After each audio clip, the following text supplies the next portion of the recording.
what are some of the things that you see as far as like a solution? Because I personally know some people who just recently lost family members and different things like that, and hearing things like lowering poverty and stuff like that in real time.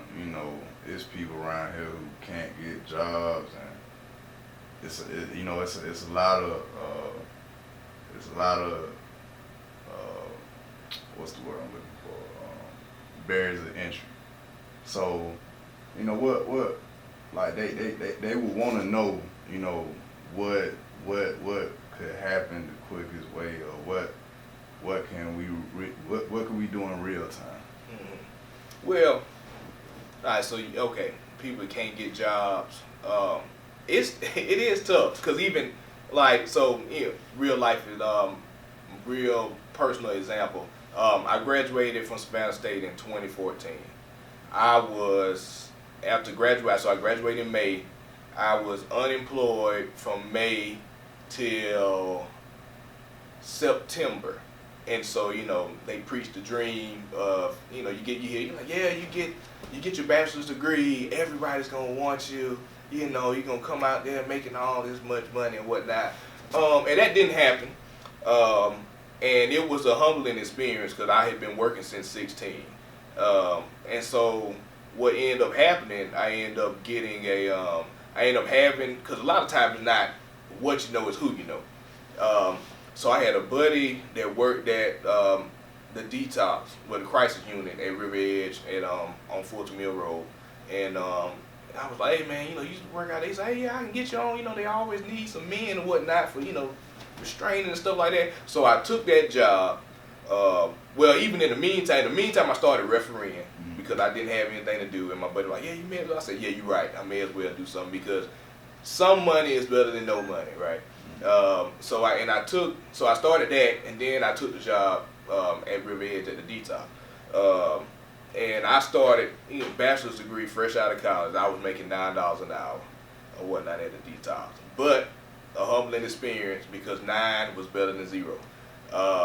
So I went and I took that, built on it, because pretty much everything I do, I excel because I learn how to go. I try to streamline it and make it easy, make it easy and more effective. So I went so the big thing at the detox was like you go from second shift, the prime shift is first shift, 7 to 3.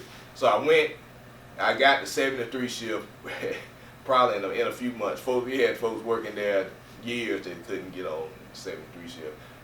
But that's how much the upper management, was fun, looked upon me. I went from there, moved around River Edge a lot, went from there to case management. So now I went from working weekends and, floating, no benefits or whatnot. So now I'm, downtown, well not downtown, on Emory Highway, doing case management there. So went from there to, did that for a while, got my master's. So worked full time, got my master's, and then graduated, so 2017, which is like a wild year. So I graduated, master's, I proposed to my wife, and then we bought a house. So so out of the meantime, while I'm at River Edge and stuff like that, I'm humbling. I'm humble. I always been humble. So I stayed with my parents. I was like, yeah, they let me stay as long as I work. It's fine. I got my own, own room or whatnot. They not, nobody's hounding me or anything. So I'm saving money, right? And which is hard, because a lot of people don't know how to save money. They get it, it's in their pocket, burn a hole in your pocket. It's like, what do I do with it? Like, no, you can put it away. So, so graduation, proposed, bought a house. Next year, get married. But in the meantime, I started teaching, which didn't work out. So I ended up going back to River Edge in a different department. And so I ended up collectively probably like 5 years at River Edge, but a different department. And it was all right, but the downside about working, the downside about social work is that the salaries aren't on is they're very underpaid for what they do. So which is the whole nother situation. But so I went there and then got a job, had a baby on the way, was applying, and then we ended up getting where I'm at now, which is a pretty much the best job I've ever had. But anyone would tell you, like, yeah, you don't look for a job, you got a baby on the way, why even apply for another job? Why apply for a job? Just wait to have the baby. And I heard that. Even my own mother told me, yeah, you may well just wait. I said, I'm not gonna wait, because things don't happen in your time. Things happen in God's time. So, ended up getting a job. Told them about, I always was up front in my interviews. Hey, yeah, I got a baby due in April or whatnot, So let them know, and ended up having a nice paternity policy. So everything just worked out in God's time or whatnot. I forgot the original question, so I done rambled. We were talking about Job. yeah, just opportunities. Opportunities. Yeah, and one thing that we need to preach to our community when it comes to, because a lot of times we are so conditioned to working for others. Mm-hmm. If so if you haven't, like, say if you're a felon, Mm-hmm. And you done got shunned out. Mm-hmm. And it's a non-violent crime, drug charge or whatnot, things has, been, a lot of people getting expunged or whatnot.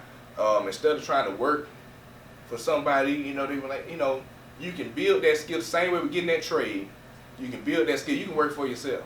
You can people make plenty of money doing plumbing or whatnot, because a lot of the time you don't, certain things you really don't have. Everybody doesn't have to be licensed or whatnot. You can get that and build up enough income to get licensed and insured and all that good stuff. But you can create your own job. You don't always have to work for somebody else. The thing I want to say to that is, a lot of the youth don't have that example. Right. So A lot of youth are missing father figures too. and that's a major problem, Right. major issue, because a lot of the youth are the ones committing the crime. Right. That young age. Yeah. So in making, what realistically could the young kid who lives in the neighborhood where his friend just got shot, and Right. he knows his guns out there in the community, and no example of what you're talking about. Right. Really staying down and working your way up and working for yourself. If anybody's working for themselves, they doing it in The a wrong legal way. Yeah, I So got you. what could that person really realistically see in making that? You know what I mean? Those are the type of things that people need to try to have. Are those programs, examples, or anything? But my question is, what advice would you give to that youth, that young person? Well, the advice I would give them is that you don't have to be a product of your environment. You dare to be different. People will talk about you for being different, but don't let that interfere, because a lot of time the person is not cool in school. To get talked about, called a nerd or whatnot. A lot of people end up working for that person later on in life. And finding mentors, if you don't have that father figure, that's very critical. Even with my dad, he was the community dad on the football team. It was a lot of guys that